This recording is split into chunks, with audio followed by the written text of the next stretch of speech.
If you can't take correction, I don't know what to tell you.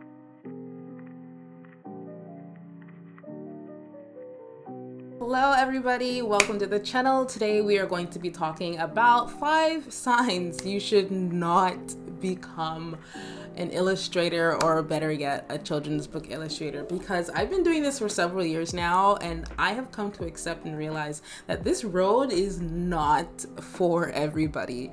So I'm gonna make life simpler for you by breaking down 5 signs that this is not for you. The first reason you shouldn't become an illustrator is if you value having your paychecks on time. You can be paid within 30 to 90 days from actually invoicing your client. And so because of that, there's a sense of not really feeling like you're standing on sure ground, and you have to be very on top of your financial literacy, your financial understanding of what your situation is. And so not a lot of people would want that. And especially in an industry where you're working with so many different publishers, some of them are really big names that you want to be known by. I've been in several situations where I thought I was gonna get paid at least within 30 days, and 30 days passed, 35 days, 40 days, 50 days, 60 days, and you're just wondering. And that was in the very early times of my experience working as an illustrator. And to be honest, I found that the income is reliable, so that's not really a question. But if you want to know when it's coming, you can't really guarantee that, because depending on the actual publishing house that you're working with, there's a standard of how they already pay out their clients and they pay out their artists, their agents. It can be so frustrating, because you're living your entire life. You are trying to do your best, you're putting out your best work, and you believe that the reward is going to come soon, but that's not exactly what happens.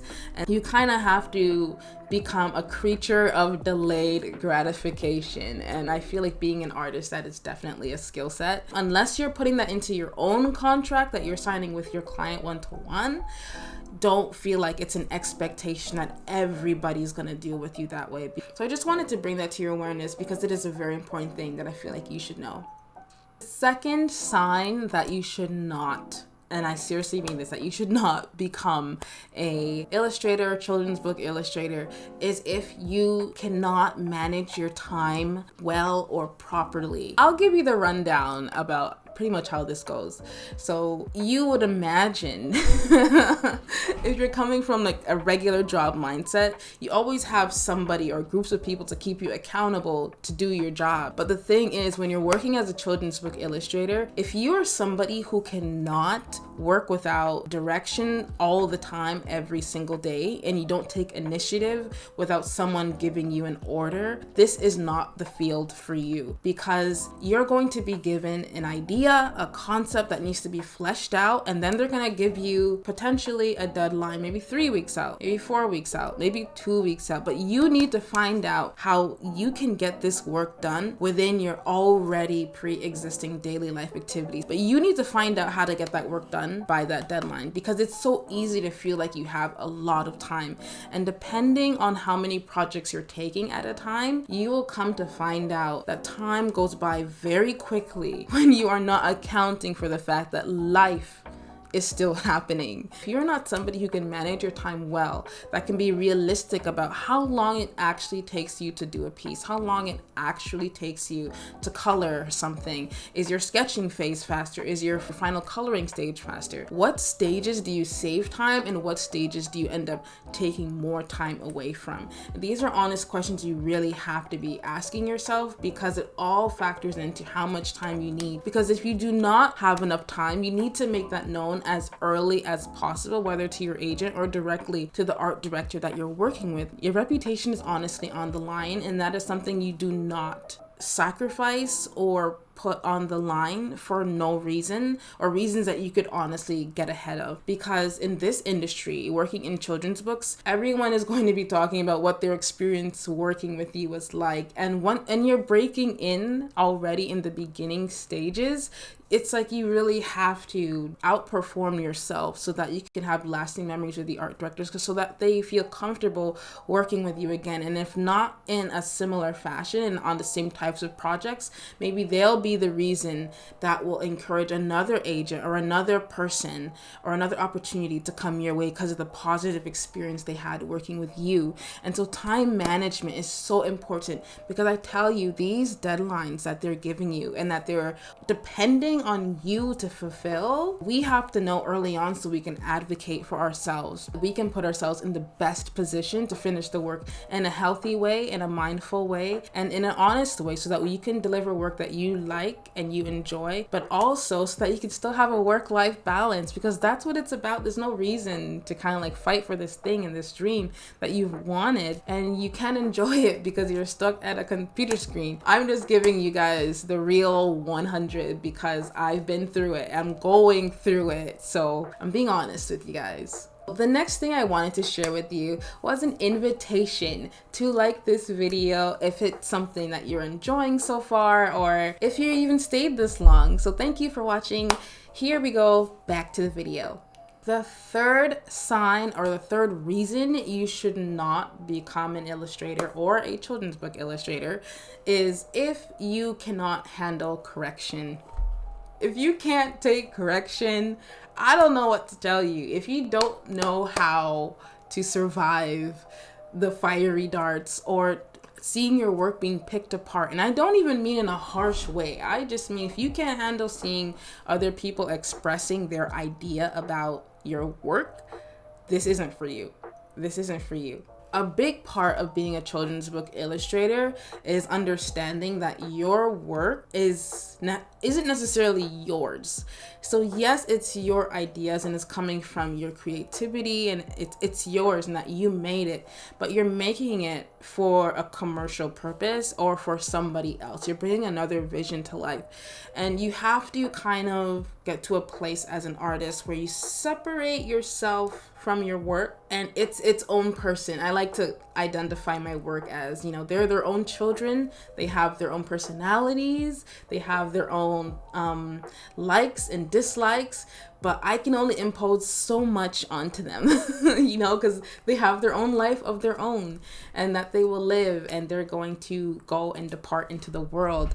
And I honestly feel like when you're working as a illustrator, which is like doing commercial work, it's not just personal anymore. You're doing this for other people and for other purposes. Once you consider yourself an illustrator in that respect, you have to accept that other people are going to have opinions on what you're doing, and it's not necessarily a reflection of you. It's just they're trying to get their idea out in a way that best reflects how they see it. They just want it. They're hoping that you will be the vehicle to execute the vision, but not necessarily hearing my voice or your voice. They still want the voice that they were hearing to still come through our work. And I feel like if we miss that point, then we can get so hurt by a lot of the feedback, a lot of the critique, that is honestly to make the work better. And the hard thing about critique is sometimes it's not actually helpful in the sense where you really believe that the work would do better if they just followed what you said as an artist. But it's not about that all the time. Sometimes it's just about listening and saying, I can do that. Thank you for sharing that. Think about it, sit on it. Sometimes we don't want to do a change because it actually takes us out of our comfort zone, or it forces us to think of things a little bit more deeply, or it's just inconvenient. It was a bad time. But it's best to be honest with ourselves. It's best to be honest with ourselves as to why we're challenging something instead of to just take it personal immediately. As an illustrator, we need to always be in a position to be ready to receive, and that's feedback, critique, or a request for a change. So we are going to move on to the next point. The fourth reason as to why you shouldn't become a children's book illustrator is if you cannot remember, know, or find the most important thing at the end of the day. I know this sounds really vague, but I'm gonna explain it, so give me a second. So what I'm trying to say is that you need to know the next thing to do that leads you to the big picture of what you're trying to achieve.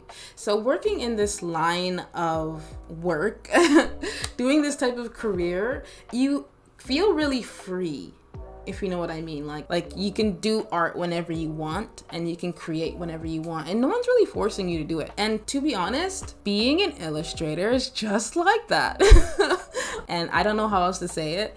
You have to know what the next thing to do is, and you have to know how to plan. It's a very important skill to have, to know how to manage your free time, or to identify what is the next thing to do, what is the big picture, and breaking that down into tangible steps. Even if you can't necessarily grasp what it is to do, you have to know where you're going. If you don't know where you're going as an illustrator, as a children's book illustrator, I wouldn't suggest becoming one, because you'll feel lost all the time. And that is the most torturous things to feel, because unlike going to a regular job where you have a 9 to 5, 8 to 4, 7 to 3, the mission of the company is up to the CEO to know where it's going. But you clock in depending on where you are at in the company. If this is just an entry-level job for you and you're trying to get on to the next thing, you're really just trying to make money. So whatever the task they give you to do is your task forever and always until it stops. But being a children's book illustrator, or just being an illustrator period, you have to know what you're doing in order to get to where you're going, because every day will start the exact same. And if you're doing this full time, I find like it can get really scary. It can get really scary if you forget what the big picture is and where you're going.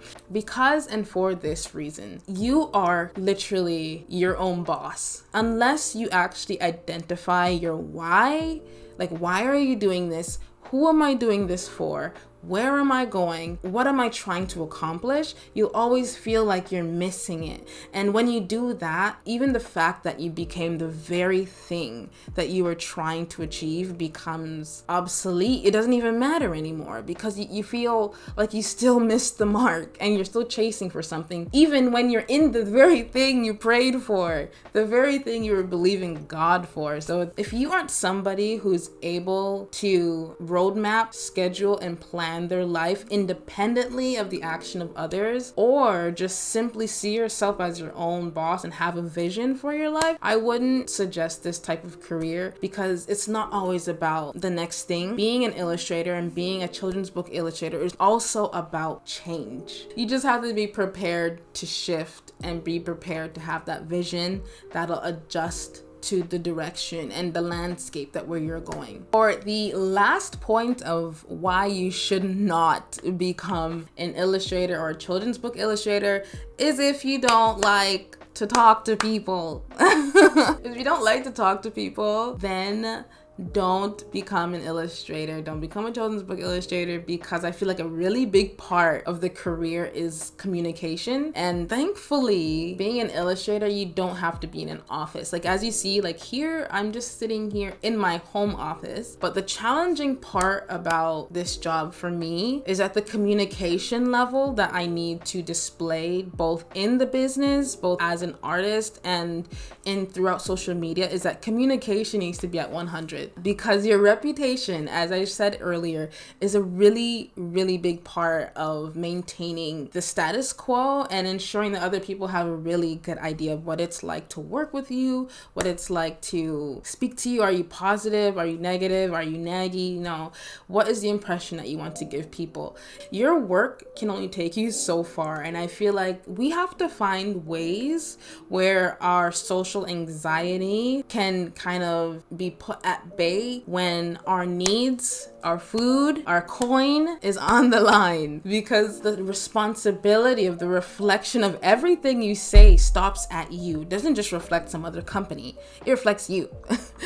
I'm the artist, I'm the business. And to highlight that, you know, communication is key. Even if you aren't necessarily the most talkative person, I feel like your values and those core principles that you do stand by need to come through. And if that's not coming through, then you should be concerned about what people are getting about you.